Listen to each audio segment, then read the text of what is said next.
നമസ്കാരം. Gaza മുനമ്പിൽ Israel സൈന്യം നടത്തിയ അതിശക്തമായ ആക്രമണത്തിൽ മുതിർന്ന ഫലസ്തീൻ ഭീകരൻ കൊല്ലപ്പെട്ടു. ഇന്ന് രാവിലെയാണ് ഇസ്രായേൽ വ്യോമസേനയും കരസേനയും എല്ലാം തന്നെ ഗാസയുടെ വിവിധ ഭാഗങ്ങളിൽ സംയോജിപ്പിച്ച് അതിശക്തമായ തോതിലുള്ള ആക്രമണം നടത്തിയത്. പോപ്പുലർ റെസിസ്റ്റൻസ് കമ്മിറ്റിയുടെ സൈനിക വിഭാഗത്തിലെ മുതിർന്ന അംഗം മുഹമ്മദ് സർഫാനാണ് കൊല്ലപ്പെട്ടത്.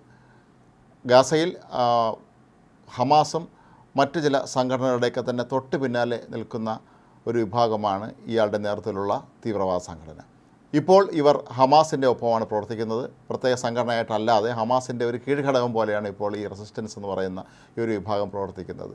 ഇയാൾ നേരത്തെ തന്നെ നിരവധി കൊലപാതകങ്ങൾ ഉൾപ്പെടെയുള്ള തീവ്രവാദി ആക്രമണ കേസുകളിൽ ഉൾപ്പെട്ട വ്യക്തിയാണ്. ഇയാൾ വളരെ കാലമായി തന്നെ ഇസ്രായേൽ നോട്ടമിട്ടിരിക്കുകയായിരുന്നു. അങ്ങനെയാണ് ഇയാൾക്ക് നേരെ ആക്രമണം നടത്തിയത്. ഇയാളുടെ ഭാര്യയും മക്കളും എല്ലാം തന്നെ ഇപ്പോൾ ഇസ്രായേൽ സൈന്യം പിടികൂടിയിട്ടുണ്ട് എന്നാണ് പുറത്തു വരുന്ന വിവരം. ഇന്നലെ തന്നെ ഇസ്രായേൽ കരസേന ഗാസയിലെത്തി അവിടെ കരയുദ്ധം ആരംഭിച്ചിരുന്നു. പരമാവധി ഭൂഗർഭ ടണലിൽ ഒളിച്ചിരിക്കുന്ന ഭീകരന്മാരെ പിടികൂടുക എന്നുള്ളത് ഇവരുടെ ദൗത്യത്തിൻ്റെ ഒരു ഭാഗമാണ്. വേഷപ്രച്ഛന്നരായിട്ടാണ് ഇസ്രായേൽ സൈന്യം പല സ്ഥലങ്ങളിലും എത്തിയത് എന്നുള്ളതാണ് മറ്റൊരു വിചിത്രമായ കാര്യം.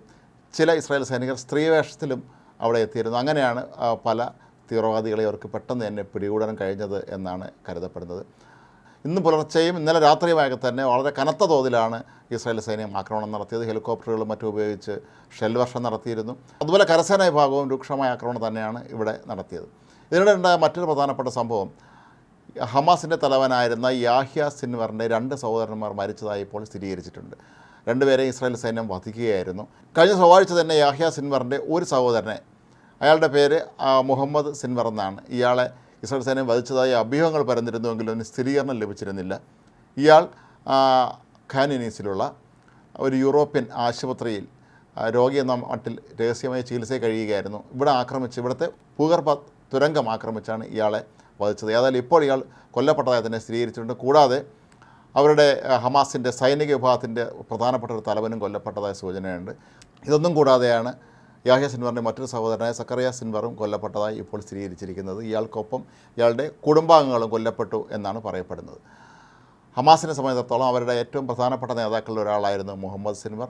യാഹ്യ സിൻവറിൻ്റെ വധത്തെ തുടർന്ന് ഇയാൾ ഫലത്തിൽ ആ സംഘടനയുടെ നേതൃത്വം ഏറ്റെടുക്കുകയായിരുന്നു. ഇയാൾ ഹമാസിന് തലവനായി പ്രഖ്യാപിച്ചിട്ടില്ലായിരുന്നു എങ്കിൽ പോലും എല്ലാ കാര്യങ്ങളും നിയന്ത്രിച്ചിരുന്നതിൽ വലിയ പ്രധാന പങ്ക് വഹിച്ചിരുന്ന ആളായിരുന്നു ഇയാൾ. ഖാൻ യൂനീസിലെ കശാപ്പുകാരൻ എന്നാണ് ഇയാളെ അറിയപ്പെട്ടിരുന്നത്.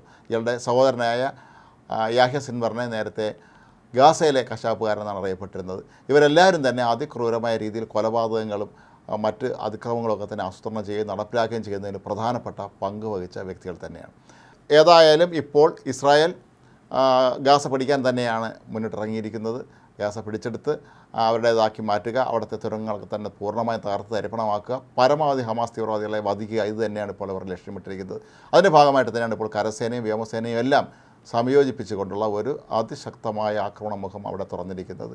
ദിവസങ്ങൾക്കുള്ളിൽ തന്നെ ഗാസ അവർ പിടിച്ചെടുക്കുമെന്നുള്ളത് ഉറപ്പാണ്. അമേരിക്ക ഉൾപ്പെടെയുള്ള രാജ്യങ്ങളൊക്കെ തന്നെ ഇക്കാര്യത്തിന് പൂർണ്ണ പിന്തുണയുമായി ഇസ്രായേലിനൊപ്പമുണ്ട്. അമേരിക്കൻ പ്രസിഡന്റ് ഡൊണാൾഡ് ട്രംപ് തന്നെ നേരത്തെ ഗാസ മുനമ്പ് പിടിച്ചെടുത്ത് ഒരു റിവേരയാക്കി മാറ്റുമെന്നൊക്കെ തന്നെ പ്രഖ്യാപിച്ചിരുന്നു. കഴിഞ്ഞ ആഴ്ച സൗദി അറേബ്യയിൽ നടത്തിയ ചർച്ചകളിലൊക്കെ തന്നെ ഒരുപക്ഷെ ഇസ്രായേലിലെ ഇടപെടലിനെ കുറിച്ചൊക്കെ തന്നെ ചർച്ചകൾ നടന്നു കാണാനാണ് സാധ്യത. എന്താണെങ്കിലും ഈ ദിവസങ്ങളിൽ ഇസ്രായേൽ സൈന്യം ഗാസ പിടിച്ചെടുക്കാനുള്ള ഏറ്റവും നൂതനമായ നീക്കങ്ങൾ തന്നെയാണ് നടത്തിക്കൊണ്ടിരിക്കുന്നത്.